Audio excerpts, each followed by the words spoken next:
tassa bhagavato arahato sama sambuddhassa. Namo tassa bhagavato arahato sama sambuddhassa. Namo tassa bhagavato arahato sama sambuddhassa. Kalena dhamma sawanang etam manggala mutamanti.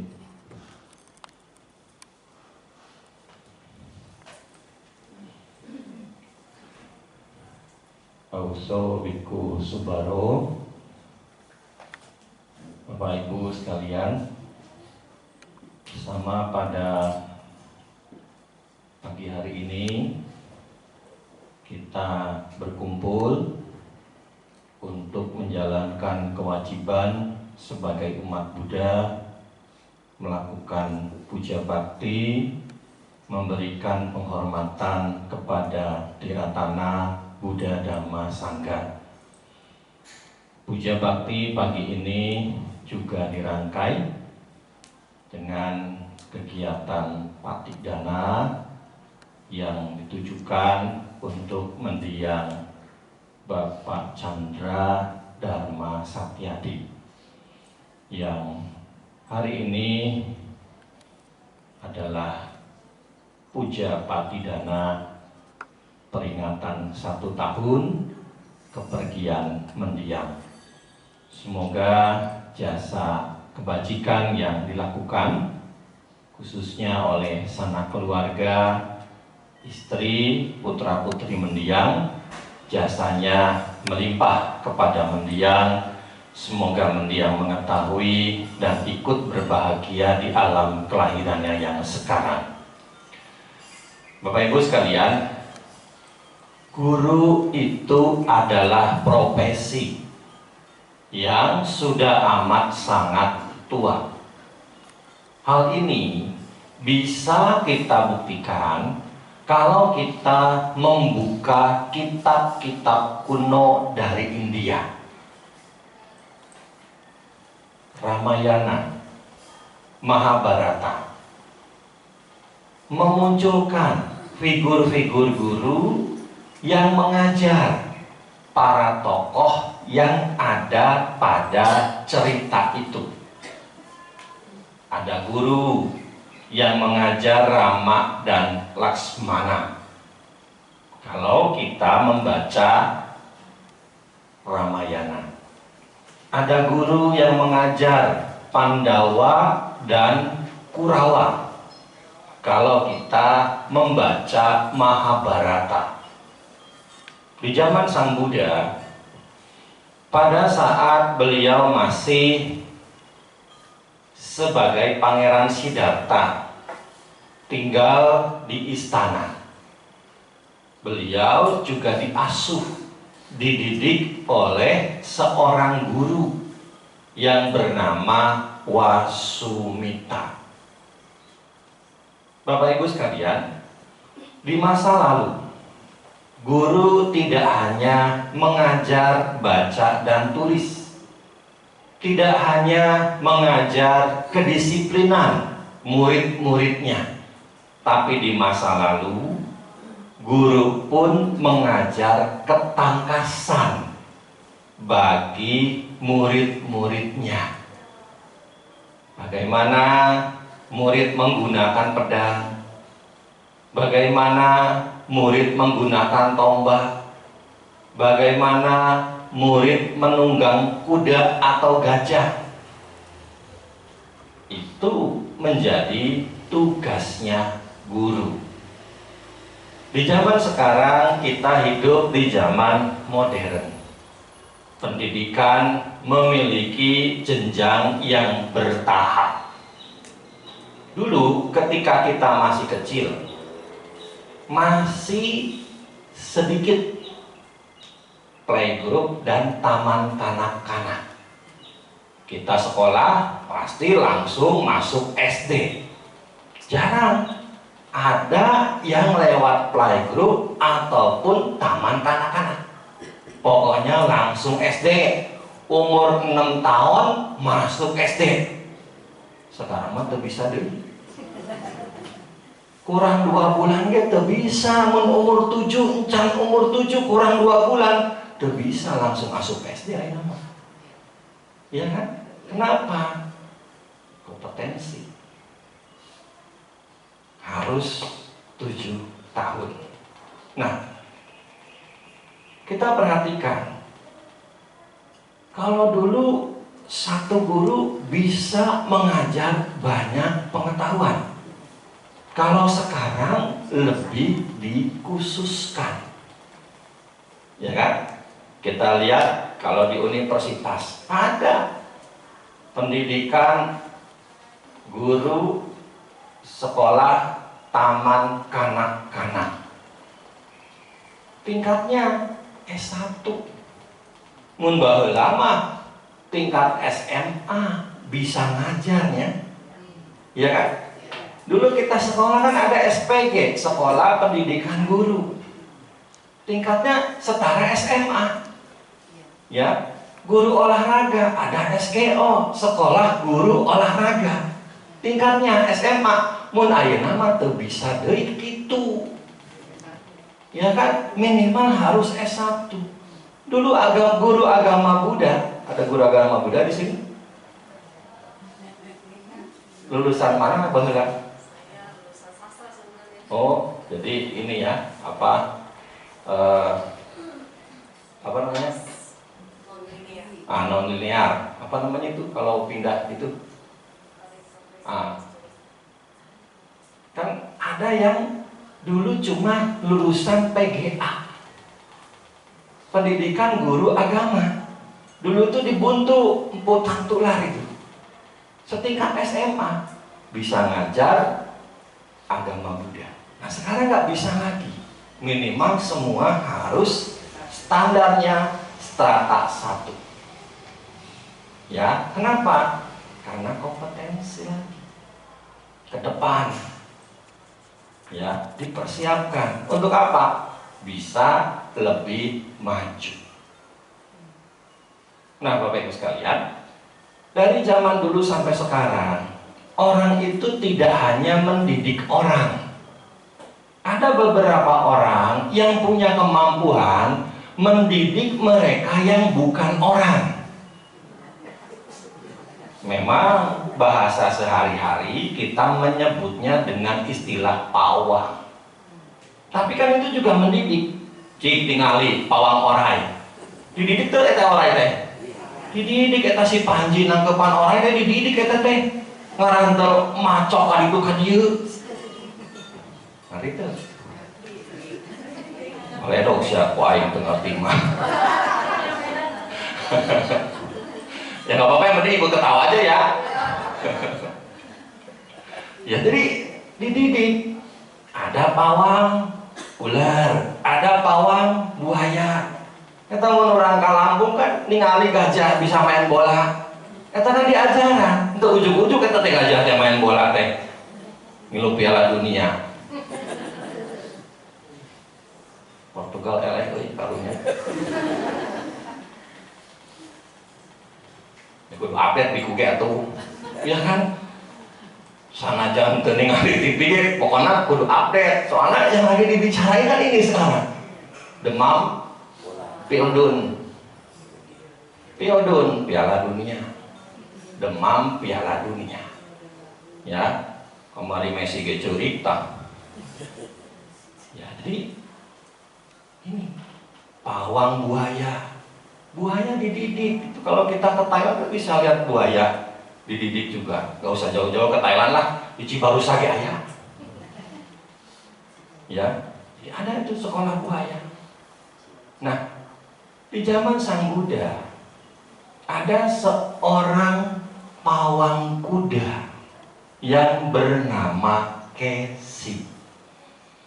Kesi ini datang kepada Sang Buddha, memberi salam, memberi hormat, layaknya seorang umat awam perumah tangga bertemu dengan pertapa.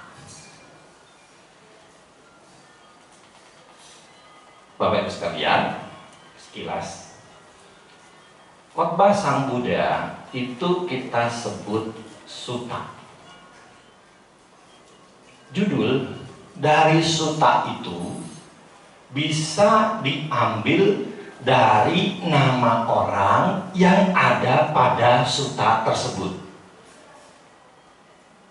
Ya, ini Kesi Sutta. Kesi itu tadi ditanyakan, siapa apa Kesi itu? Bante, Kesi itu nama orang. Ya, yang populer Sigalowada Sutta itu. Ya, sebenarnya kalau di dalam sutta itu judulnya bukan Sigalowada Sutta, tapi Sigalaka Sutta. Ya, memang populernya Sigalowada Sutta. Tapi kalau kita cari, jangan carinya Sigalowada Sutta. Carinya Sigalaka Sutta. Itu ada pada kitab suci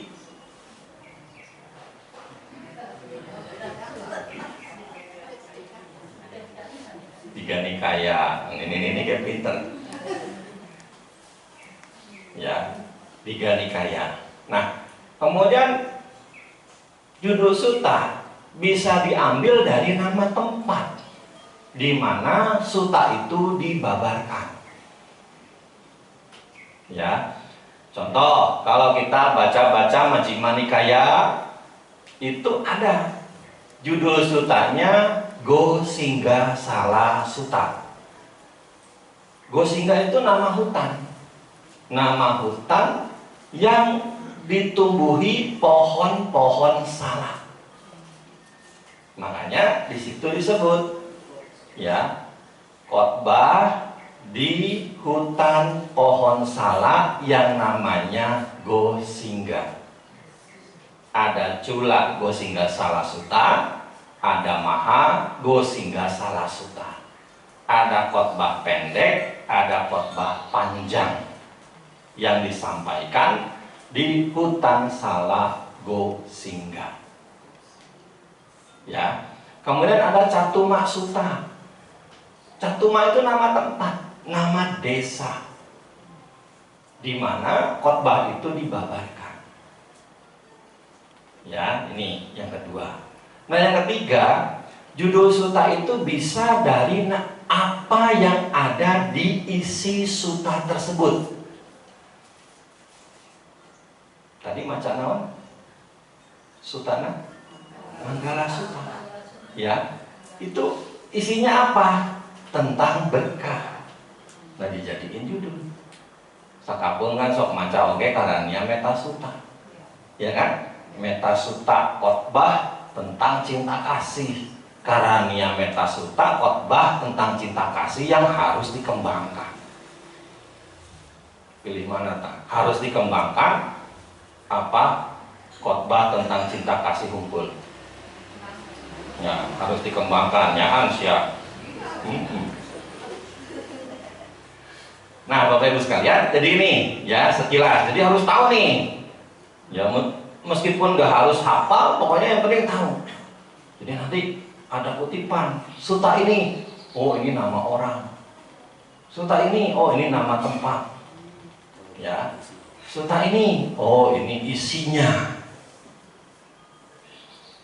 Ya, nanti sekilas kita baca, pasti kita tahu nih dari mana judulnya ini diambil. Nah itu. Nah Bapak Ibu sekalian, Kesi datang kepada Sang Buddha.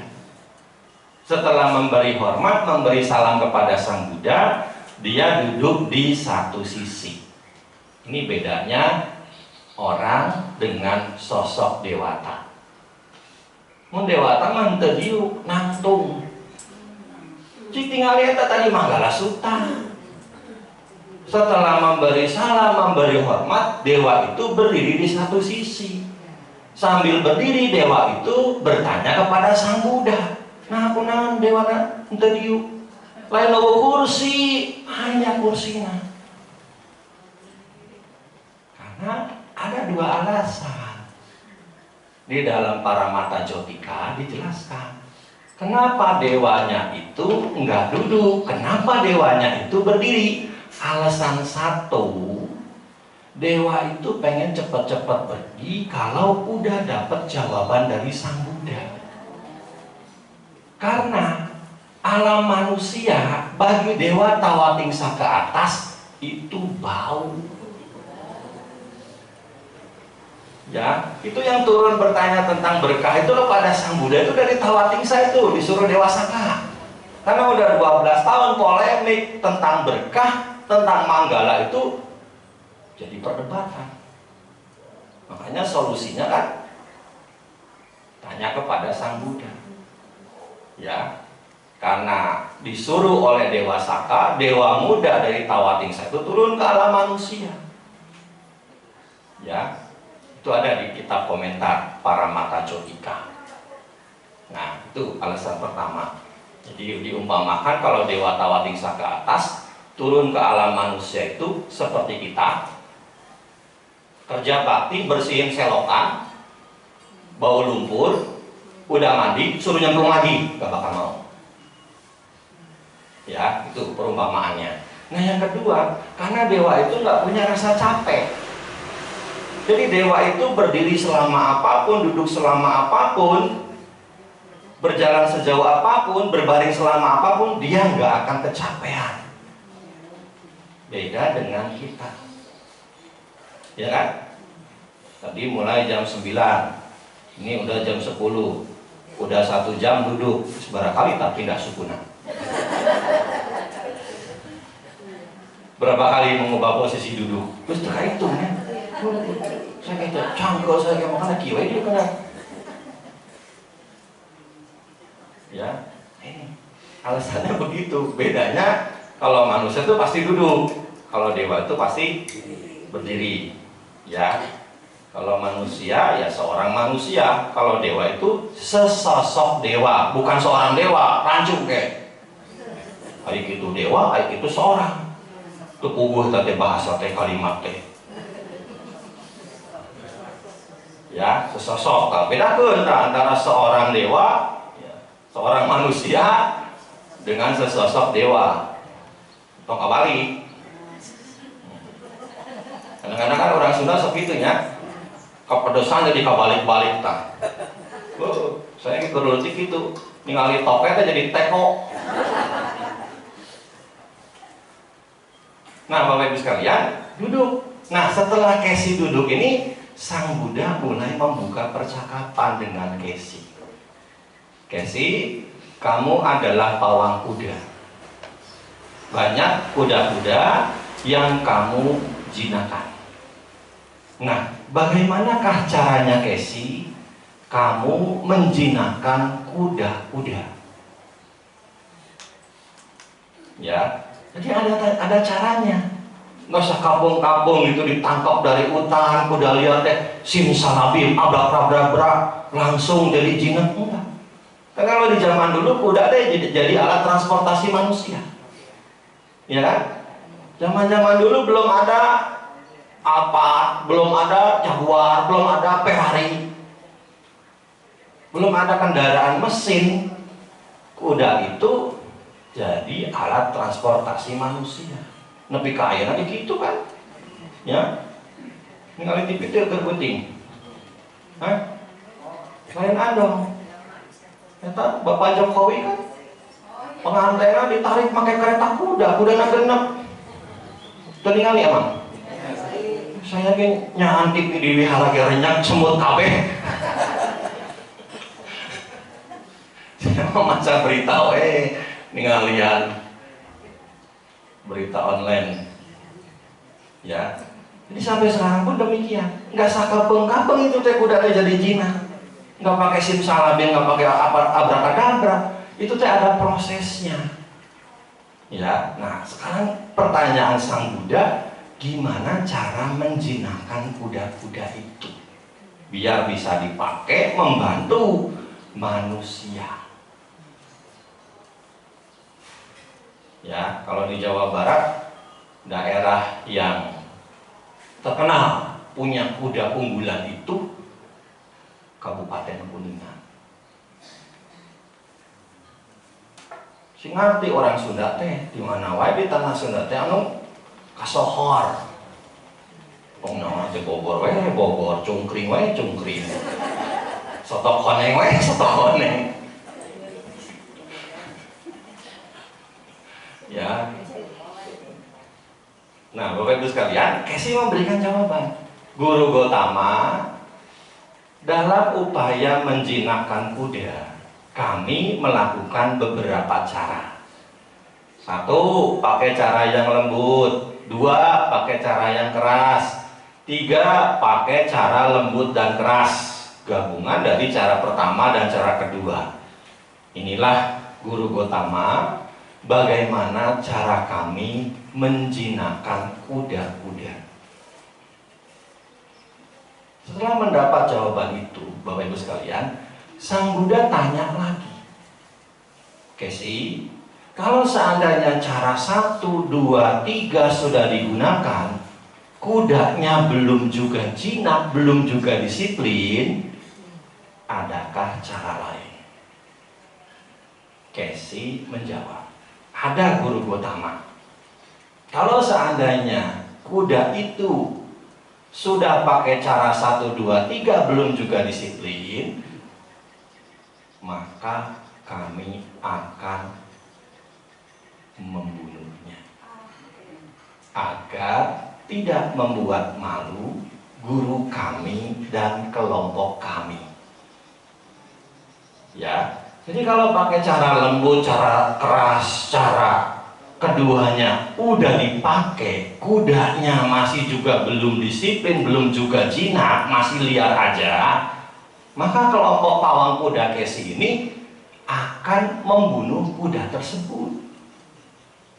Istilahnya gagal lah kuda, nggak berhasil lah dijinakkan. Alasannya apa? Agar tidak membuat malu guru kami dan kelompok kami. Orang tuh dari zaman dulu, Bapak Ibu sekalian, sampai sekarang mereka tuh menjaga reputasi. Ya kan? Coba perhatikan, agar tidak membuat malu guru kami dan kelompok kami. Nah, nanti kalau seandainya orang tahu Casey nggak bisa menjinakkan kuda, beritanya nyebar nggak? Negatif apa positif berita itu? Negatif. Berimbas nggak pada pemasukan Casey? Dapurna moal ngebul deui.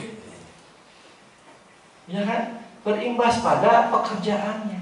Nggak bisa dipercaya, gagal, nggak berhasil. Sama seperti kita sekarang, jaga nggak reputasi kita? Jaga kan? Ya kan? Kita menjaga reputasi kita masing-masing. Makanya kalau sekarang kita punya usaha apa, punya profesi apa, punya keahlian apa, jaga. Kenapa? Karena dengan adanya reputasi itu meningkatkan nilai kita.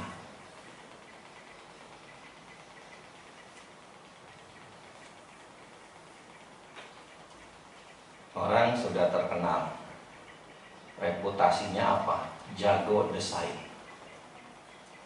Kalau dia ngelamar kerja, dia berani nggak minta gaji?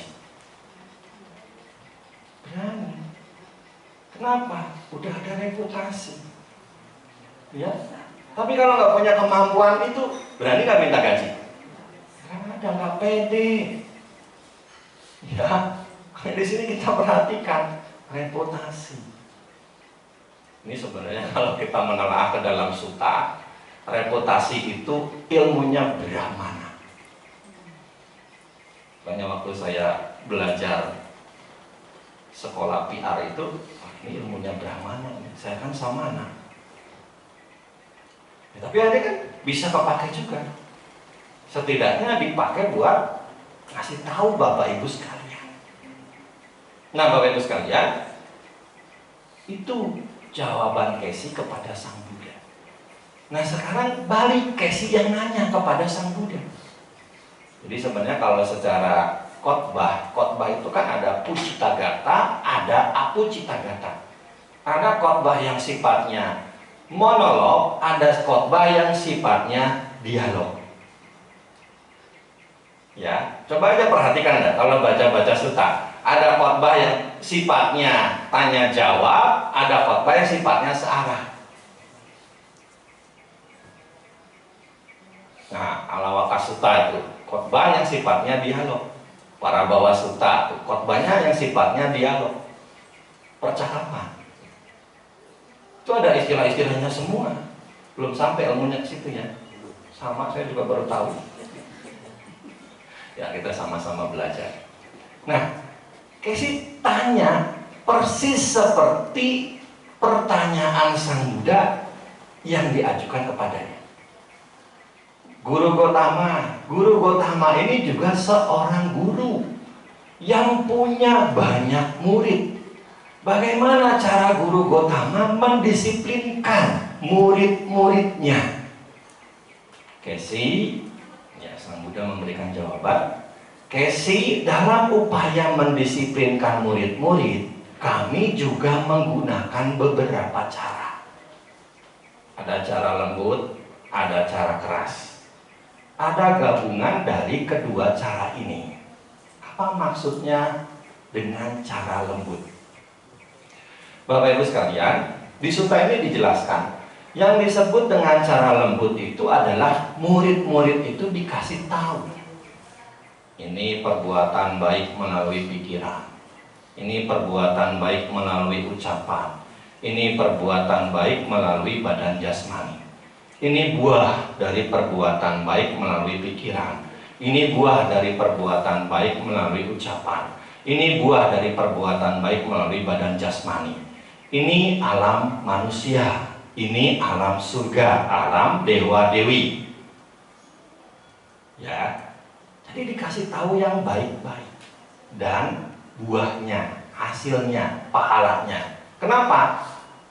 Metode ini cocok diberikan buat murid-murid, buat anak-anak Bapak Ibu sekalian yang secara sikap, sifat, karakter itu memiliki mental penurut. Bagi mereka yang penurut, tinggal dimotivasi. Tinggal dikasih dorongan, dikasih semangat. Untuk apa? Agar mereka meneruskan hal-hal baik yang kerap mereka lakukan. Dengan cara apa? Dikasih tahu buah hasil pahalanya. Ya, jadi kalau murid-muridnya udah nurut, anak-anaknya udah nurut, ya suruh terusin aja. Motivasi terus. Ayo, nanti kalau kamu baca parita, Mama beliin apa gitu. Ya, ayo kalau kamu meditasi nanti Mama beliin apa gitu. Tapi motivasi. Kenapa? Agar dia tetap meneruskan apa yang baik yang sudah kerap dia lakukan. Ya, ayo kalau kamu rajin meditasi nanti Papa bawa kamu ke wihara buat jadi samanera.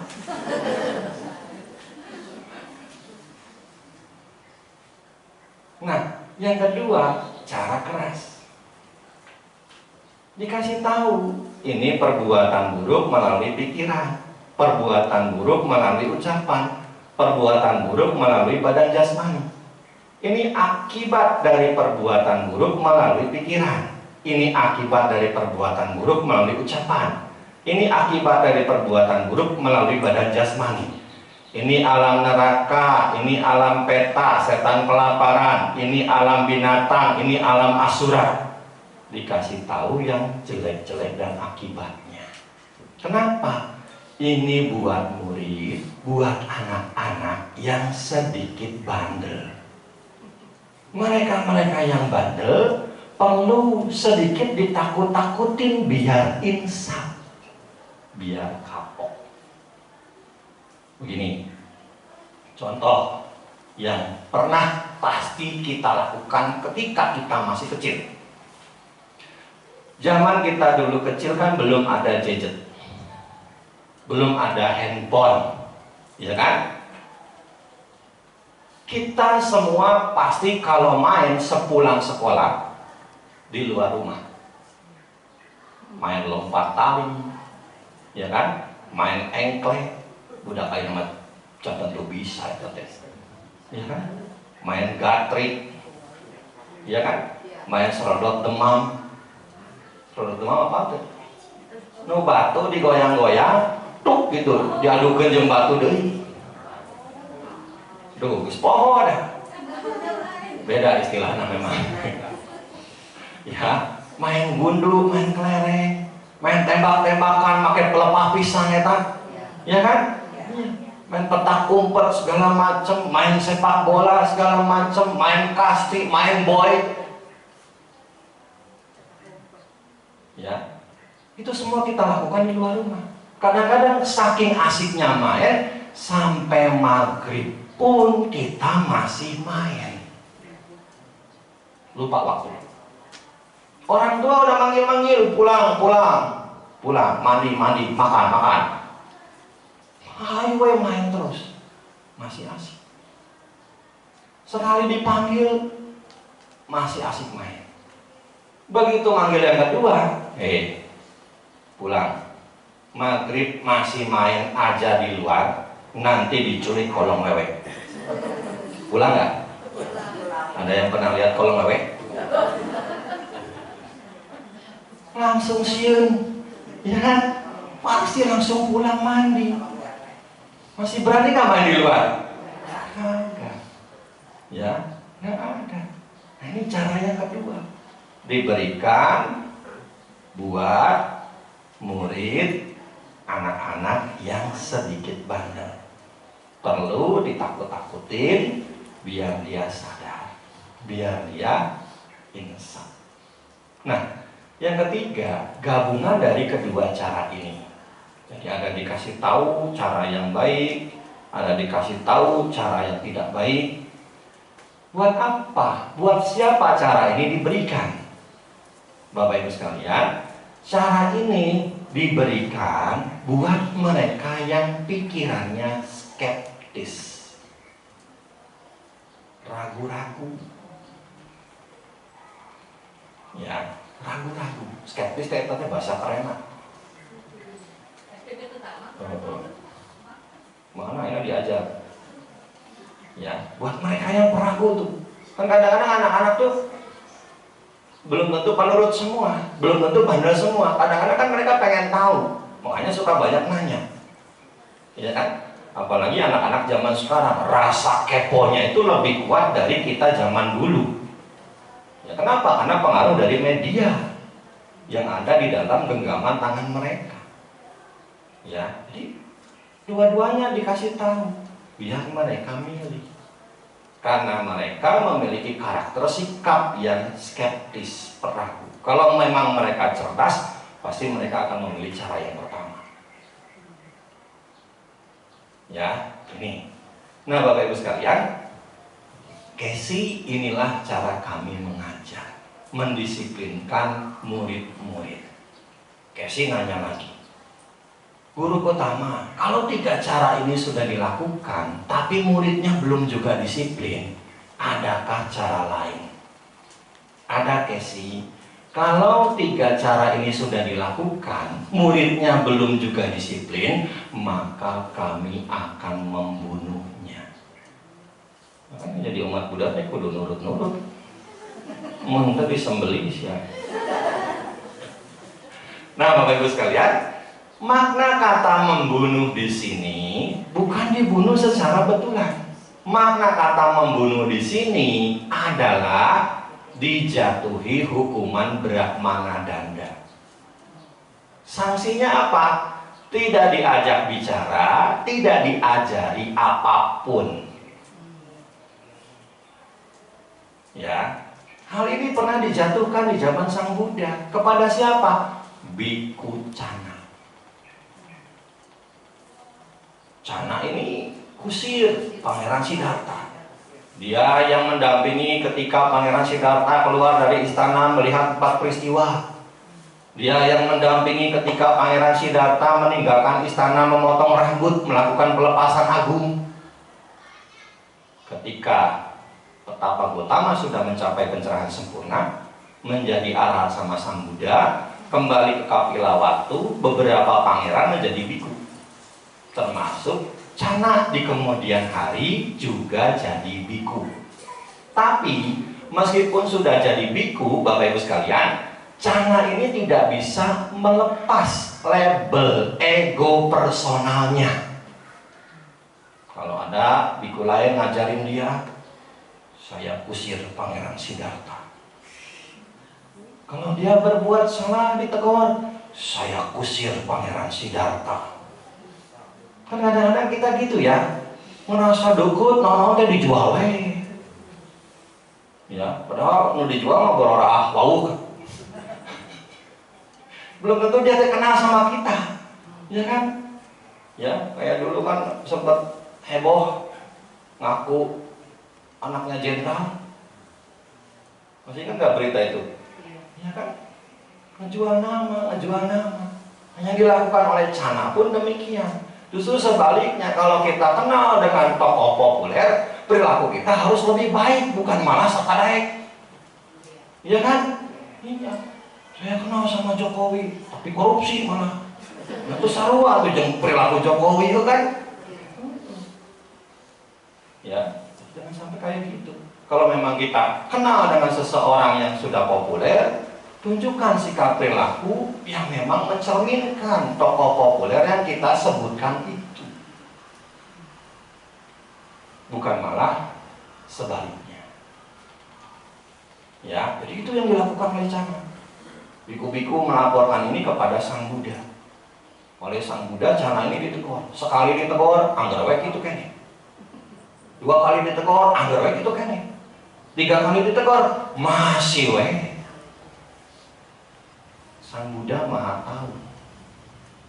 Beliau tahu Cana ini akan sadar kalau beliau sudah parinibbana. Maka setelah Sang Buddha parinibbana, ya, Bante Ananda sesuai dengan keputusan rapat sangga mendatangi Biku Cana. Cana sesuai dengan rekomendasi Sang Buddha, rekomendasi keputusan para biku sangga, Anda atas kelakuan Anda dijatuhi hukuman Brahmana Danda. Ketika Cana mendengar ini, dia langsung pingsan. Siuman pingsan lagi, siuman pingsan lagi. Saking shocknya itu, ya, saking shocknya. Ya untung dia nggak S3, ya kan? Biasa kan kadang-kadang kalau orang terpukul tuh S3. Ya. Shock, stroke, stop. Maut stop deh. Dibawa ke Gunung Gadung. Ya. Nah, di siumannya yang ketiga, Cana akhirnya mawas diri. Dia sadar bahwa apa yang dilakukan selama ini itu salah. Dia kemudian mengasingkan diri, bermeditasi, dan akhirnya Biku Cana pun mencapai tingkat kesucian arhat. Hukumannya selesai. Ya kan? Kenapa? Karena sudah mencapai apa yang harus dicapai oleh seorang umat Buddha, oleh seorang samana. Mencapai tingkat kesucian tertinggi. Nah, Bapak Ibu sekalian, itu yang dimaksud dengan makna membunuh di dalam dhamma, dijatuhi hukuman Brahmana Danda. Inilah Kesi bagaimana cara kami mendisiplinkan murid-murid. Ya, jadi sama caranya, metodenya, sebutannya seperti yang dilakukan oleh Kesi. Cuma prosesnya yang berbeda. Nah, Bapak Ibu sekalian, Kesi setelah mendapat jawaban ini, setelah mendapat bimbingan dhamma ini, terjadi perubahan dalam dirinya. Kalau kita baca teksnya sebenarnya lebih jelas. Abi kantang, luar biasa, menakjubkan. Mun urang aya nama amazing gitulah. Seperti orang yang membalikkan apa yang selama ini telungkup. Mangkok dibalik, kita nggak tahu itu ada apa di balik mangkok itu. Nah, sekarang dibalikin, jadi kita tahu. Jadi sesuatu itu dibuat menjadi jelas gitu. Seperti orang yang menyalakan pelita di dalam gelap sehingga mereka yang punya mata bisa melihat bentuk. Kalau kita di sini malam-malam aliran listrik padam, gelap, poek, ya kan? Kita kan pasti nggak tahu di mana pintu, di mana jendela, di mana ada orang, di mana ada kursi. Nah, ini seperti orang yang menyalakan pelita di dalam gelap. Apa yang diuraikan oleh Sang Buddha itu begitu terang, sehingga apa? Membuat mata Kes itu melek. Mata batinnya melihat dhamma. Ya, seperti orang yang menunjukkan jalan yang benar kepada mereka yang selama ini tersesat. Mau nyasar kan capek, muter dia, muter itu, ya kan? Ketemu orang yang nunjukin jalan tuh di sono, langsung sampai di tujuan. Jadi lebih cepat. Luar biasa dhamma yang dibabarkan oleh Bhagawan. Mulai hari ini saya menyatakan diri berlindung kepada Buddha Dhamma Sangha. Jadi kalau kita perhatikan, kalau kita analisa, ketika Kesi ketemu Sang Buddha, dia belum jadi umat Buddha. Tapi setelah dia mendengar khotbah Dhamma dari Sang Buddha, timbul keyakinan dalam dirinya. Dari mana ini bisa kita ketahui? Dari panggilan dia di awal ketika ketemu dengan Sang Buddha dan sesudah dia mendengar khotbah Dhamma dari Sang Buddha. Coba Bapak Ibu baca sutanya nanti. Anggutara Nikaya kelompok 4 Kesi Sutta. Udah pernah baca? Ya. Punya handphone kan? Punya smartphone ya?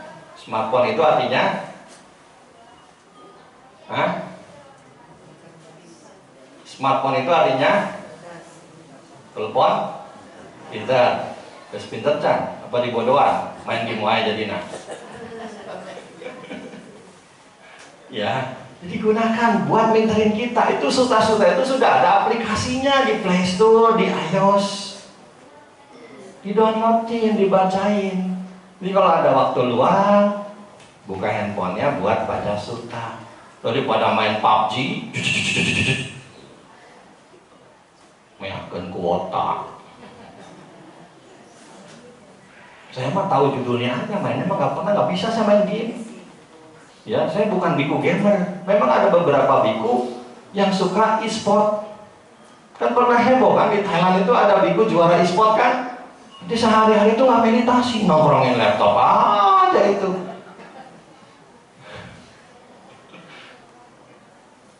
Ya ngedawang wae main game nah loba. Gak bisa saya mah. Dulu saya tuh main game cuma main itu Angry Bird itu. Dulu itu. Kenapa saya ikut main Angry Bird? Karena saya baca di berita Perdana Menteri Inggris waktu itu James Cameron ya kalau nggak salah itu suka main Angry Bird juga. Katanya itu apa istilahnya? Ya ngasah otak gitu. Kan asik itu kan ditarik-tarik. Selepetan ditarik-tarik kan, twing. Jadi seperti main bowling aja kan kalau yang ribet kan. Sasarannya kemana saya? Itu setelah itu saya nggak pernah main. Itu pun waktu itu handphonenya pinjam punya Samanera. Ya, itu zaman-zaman HP Android. Baru ada HP Android itu. Ya, kalau sekarang ya handphone saya nggak ada game-nya. Kalau media sosial memang saya main. Karena memang buat cari pengetahuan. Makanya kalau saya tahu ada apa, ada penemuan candi apa, itu dari media sosial. Yang di kemudian hari kalau saya pas ada kunjungan ke situ, ada undangan ke situ, saya kunjungin. Jadi tahu. Jadi bukan buat bikin status lebay. Ya, jadi di sini ya coba dibaca-baca itu. Ya kalau pagi juga saya tahu judulnya sutta itu dari aplikasi sutta yang memang ada di Play Store. Dan kalau pagi saya baca sutta itu kalau di terjemahan Indonesia itu nggak ada judul suttanya pakai bahasa Palinya apa. Ya, jadi saya cariin satu-satu tengok kalau mau bimbingan meditasi itu cari dulu tuh minimal 3 bab. Waganya apa, judul waganya apa, judul suttanya apa, itu saya cari di Play Store. Sama-sama ini cocokin, oh ini. aja di situ. Kalau yang terjemahan bahasa Indonesia nggak ada judulnya, nggak ada bahasa palingnya, cuma bahasa Indonesianya doang. Ya, kan orang juga pengen tahu judulnya apa. Nah itu, ya. Jadi di sini ada transformasi batin yang terjadi pada diri Casey. Yang tadinya dia tidak punya keyakinan pada Buddha Dhamma Sangha, sekarang dia menjadi berkeyakinan kepada Buddha Dhamma Sangha. Ya, itu Casey Sutta Anguttara Nikaya kelompok 4. Nah, Bapak Ibu sekalian, kemajuan, keberhasilan, kesuksesan seorang murid itu bukan cuma di tangan gurunya. Sikap sifat dia dalam menerima pengajaran itu juga menjadi hal yang penting yang membuatnya maju, sukses, dan berhasil. Di dalam Ugatitanya Sutta, Sang Buddha mengklasifikasi sikap orang dalam menerima pengajaran itu jadi 4 macam. 1, ada yang mampu menangkap dengan cepat apa yang diajarkan. 2, ada yang mampu menangkap dengan tepat apa yang diajarkan. 3, ada yang bisa diajar, dituntun, diarahkan. 4, ada yang tidak bisa diajar, dituntun, diarahkan. Yang pertama itu disebut Ugatitanya Pugala, yang mampu menangkap dengan cepat. Contohnya siapa? Upatissa dan Kolita. Ya, Upatissa dan Kolita ini 2 orang anak orang kaya dari desa Nalaka. Desa Nalaka ini yang di kemudian hari menjadi Nalanda. Ya, di abad ketiga itu didirikan Universitas Nalanda di desa Nalaka ini. Ya, makanya kalau kita ke India kan kita diajak melihat reruntuhan Universitas Nalanda. Itu kan ada sebuah stupa besar yang namanya adalah Sariputra Stupa, karena memang di situ disimpan relik sisa jasmani dari Bante Sariputta. Kenapa? Karena Bante Sariputta berasal dari Nalanda, dari Nalaka. Ya, tuh. Ada kan itu yang tinggi itu. Ya, itu udah dirusak sama Bhatiar Khilji itu. Jadi kalau masih utuh, wah pasti bagus sekali. Ya. Sehari-hari karena mereka berdua anak orang kaya, kerjaannya menikmati kesenangan kekayaan yang dimiliki oleh orang tuanya.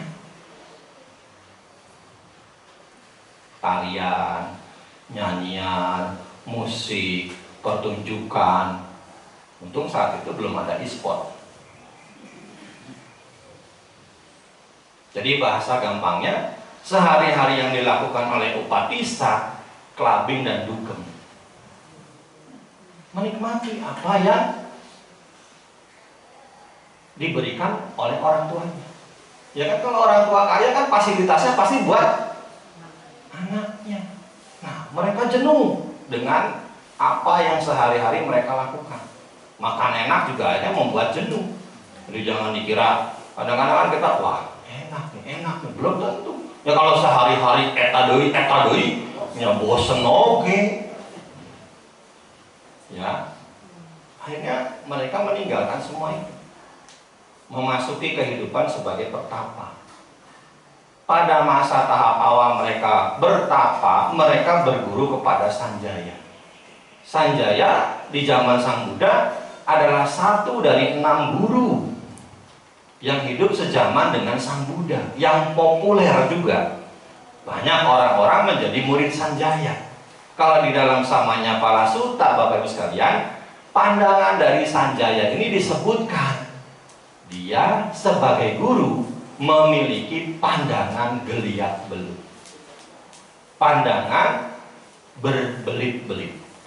Di dalam sutta ini dijelaskan, Sanjaya itu dan guru-guru lainnya kalau ditanya buah sukun menerangkan buah mangga, kalau ditanya buah mangga diterangkan buah sukun. Jadi bahasa sekarang, Sanjaya itu pandangannya jaka sembung bawa golok.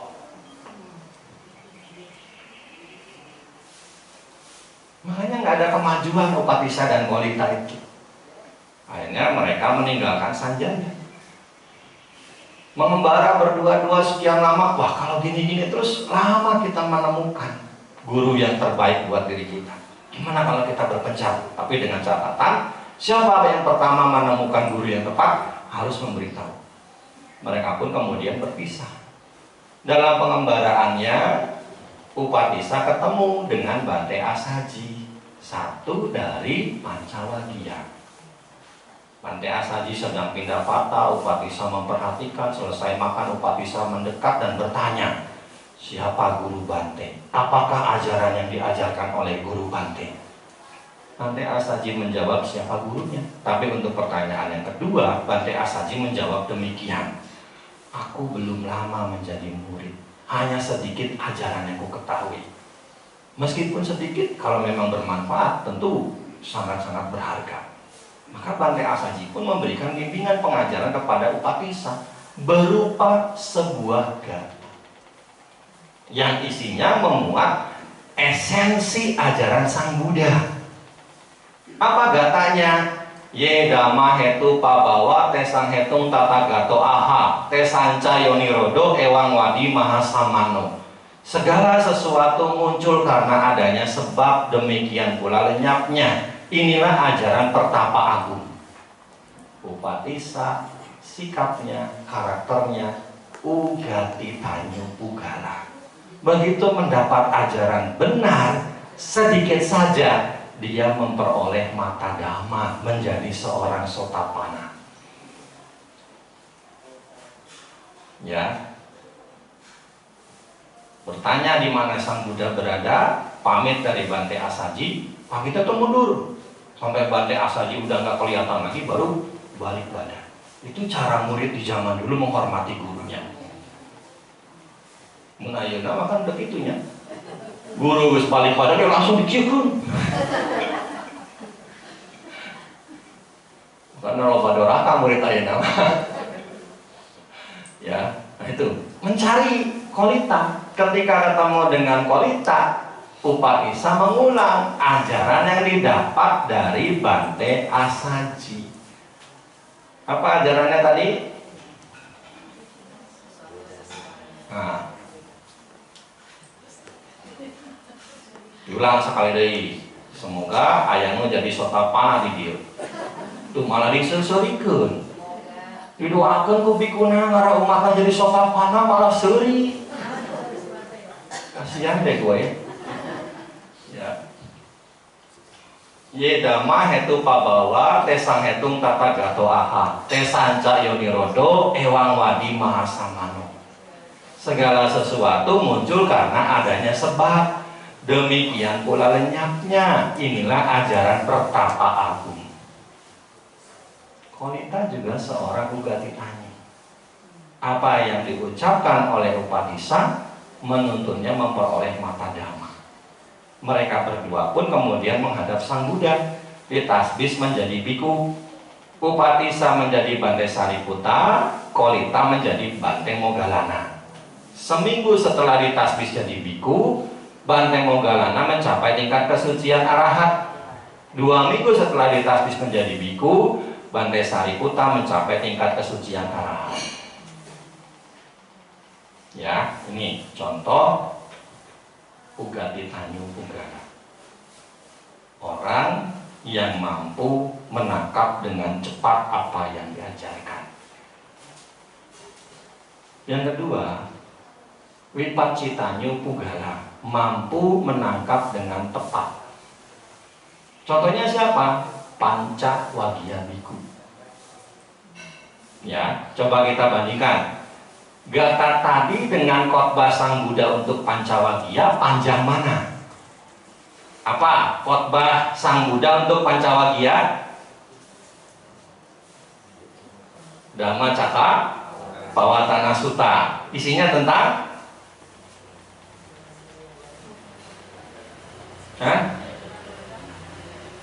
Isinya tentang 4 kebenaran mulia. Itu satu kesatuan ya. Jangan dipisah. Sang Buddha mengajarkan hidup ini adalah duka, sabesata bhavantu sukhitata. Sesat itu kalau umat Buddha begitu. Ya, karena ada umat Buddha mengatakan demikian. Sang Buddha mengajarkan hidup ini adalah duka. Sekian, terima kasih, sabesata bhavantu sukhitata. Nggak bakal ada orang mau jadi umat Buddha pesimis ngadepin hidup. Ingat, yang Sang Buddha ajarkan itu satu kesatuan yang utuh dari 4 kebenaran mulia, bukan cuma satu. Ada duka, ada sebab duka, ada lenyapnya duka, ada jalan untuk melenyapkan duka. Ya kalau cuma duka doang, jangan mau jadi umat Buddha. Pesimis ngadepin hidup. Memang tadi dapat makan bubur ayam emang nggak bahagia. Makan soto kuning, makan cukur emang nggak bahagia. Sampai dimasukin media sosial, ya kan? Ya, ingat, duka itu ada sebabnya, duka itu ada lenyapnya, duka itu ada jalan untuk melenyapkannya. Satu kesatuan yang tidak bisa dipisahkan. Kalaupun mau disingkat, bisa mengutip apa yang ada pada Alagaddupama Sutta. Dukan cewa panyapeni duka saca niroda. Yang diajarkan oleh Sang Buddha adalah penderitaan dan jalan untuk melenyapkan penderitaan. Itu singkatnya. Jadi jangan cuma satu doang. Ya. Kemarin juga saya lihat di media sosial ada umat Buddha nulis begitu juga. Sang Buddha mengajarkan hidup ini adalah duka. Lahir itu duka, sakit itu duka, mati itu duka. Bertemu dengan yang tidak dicintai itu duka. Sekian, terima kasih. Kata saya dalam hati, ini sesat ini.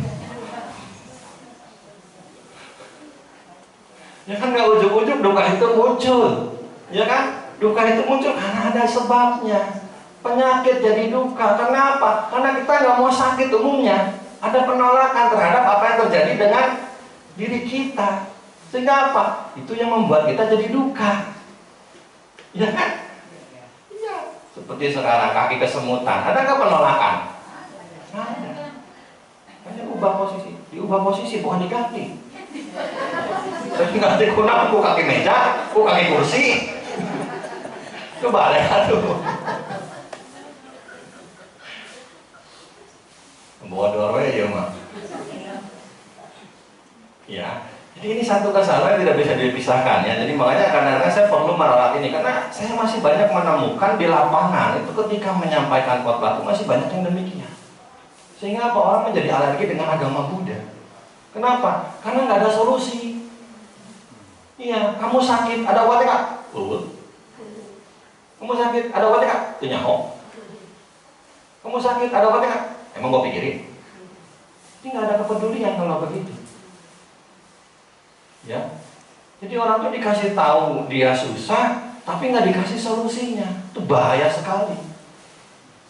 Ya, agama Buddha tidak demikian. Agama Buddha juga memberi solusi dari duka yang terjadi. Ada penyelesaiannya, ada akhirnya. Ya, nah kalau kita bandingkan Gata tadi dengan Dhammacakkappavattana Sutta kan lebih panjang Dhammacakkappavattana Sutta. Sekali Sang Buddha menyampaikan Dhammacakkappavattana Sutta, baru kondanya yang mengerti. Diulang sekali lagi, Badia dan Wapa mengerti. Diulang sekali lagi, Mahanama dan Asaji mengerti. 3 kali diulang baru lima-limanya mencapai Sotapanna. Di khotbah kedua, Anatalakkhana Sutta baru mencapai arahat. Ya, jadi lebih panjang. Mampu menangkap dengan tepat. Nah, yang ketiga, itu mungkin karakter tipikal kita. Kita sudah mulai puja bakti normal dari Januari ya. Ya, ini udah Desember, udah mau 52 minggu. Ya, berarti kan kalau kita hitung 1 setahun 52 minggu. Ini minggu kedua Desember ya. Berarti kita sudah ada di minggu 48 atau 49. Nah, selama 49 minggu, kalau kita setiap minggu ke wihara terus, berarti ada 49 khotbah yang sudah kita dengar. Ada yang sudah sota pangan belum? Ya kan? Tapi kan itu tidak mengurangi niatan kita untuk belajar Dhamma. Masih semangat ya kan? Masih mau belajar Dhamma. Meskipun belum ada pencapaian yang kita peroleh, tapi motivasi kita, niatan kita masih ada untuk terus belajar Dhamma. Ya, ini mau diarahkan, mau dituntun, mau dibimbing. Ini Neya Pugala. Ya, makanya kita harus lebih giat lagi. Kenapa? Harus sadar diri. Belum ada pencapaian apapun yang kita peroleh secara batin dari belajar Dhamma, dari praktik Dhamma yang kita lakukan. Jadi ini bisa menjadi sebuah motivasi bagi kita untuk lebih giat lagi, lebih semangat lagi belajar Dhammanya. Nah, yang repot itu yang keempat. Sulit dituntun, sulit diarahkan, sulit dibimbing. Kadang-kadang ada Bapak Ibu sekalian, umat itu ya, kita udah susah-susah nyusun bahan ceramah, bolak-balik buku, korelasiin suta ini ke suta yang ini, nyari kutipannya apa. Begitu ceramah disampaikan, kasakusuk, masa Bante, bisa-bisaan Bante itu mah. Lagi diceramahin langsung terjadi penolakan. Apa yang diserap? Gak ada, ya, gak ada. Gak dapat apa-apa dia. Sulit batinnya kalau seperti ini maju. Kalau seperti ini tidak akan pernah mengalami perkembangan kemajuan batin. Ya, ini disebut pada parana Pugala. Susah loh Bapak Ibu sekalian, ceramah itu jangan dikira gampang. Ya, gak gampang ceramah itu. Kan kadang-kadang ada orang megang mic aja udah gemeteran. Begitu namanya dipanggil suruh maju dia udah gemeteran. Ya, apalagi ceramah menyampaikan khotbah Dhamma. Gak gampang, gak mudah. Ya, makanya setiap kali ada kesempatan untuk belajar Dhamma, gunakan sebaik-baiknya. Nah, ini ada ilustrasinya, ada gambarnya. Ya, karakter 4 orang ini. Mungkin Bapak Ibu pernah lihat gambar bunga teratai yang mekar sudah ada di atas permukaan air. Ini orang pertama, Ugatitanyu Pugala, mampu menangkap dengan cepat. Yang kedua, teratai sudah di atas permukaan air tapi masih kuncup. Tapi bonggol bunganya itu udah gede. Ya, jadi tinggal naik lagi, mekar. Nah, yang ketiga, bunga teratai ada kuncupnya masih kecil, ada di tengah-tengah permukaan air. Itu menggambarkan orang yang ketiga. Nah, yang keempat, tunas teratai baru muncul di atas lumpur, udah dicaplok ikan atau kura-kura, makanya nggak bakal muncul dia. Ya, makanya bersyukurlah kalau seandainya sekarang kita jadi orang yang ketiga. Motivasi niatan belajar Dhammanya masih ada. Makanya harus lebih giat lagi, harus lebih ditingkatkan lagi. Nah, ini Ugatitanyu Sutta, kitab suci Anguttara Nikaya kelompok 4 juga. Ya, jadi gunakanlah, manfaatkanlah setiap kali ada kesempatan untuk mendengarkan khotbah Dhamma dengan sebaik-baiknya. Tunjukkanlah sikap minat yang baik ketika mendengarkan Dhamma. Karena di dalam Manggala Sutta yang tadi dibacakan, mendengar Dhamma di waktu yang sesuai itu adalah berkah utama.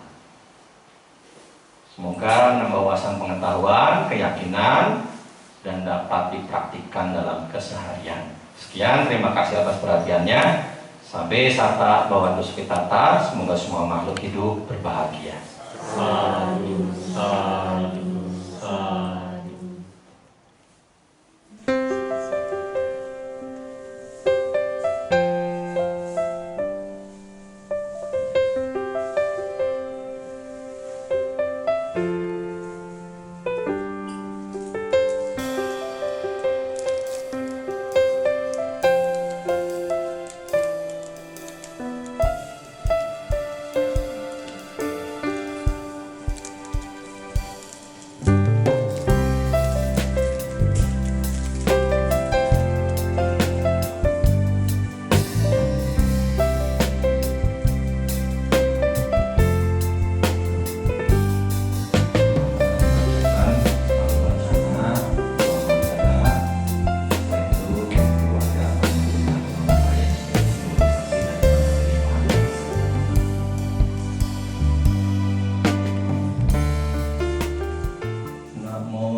Amen.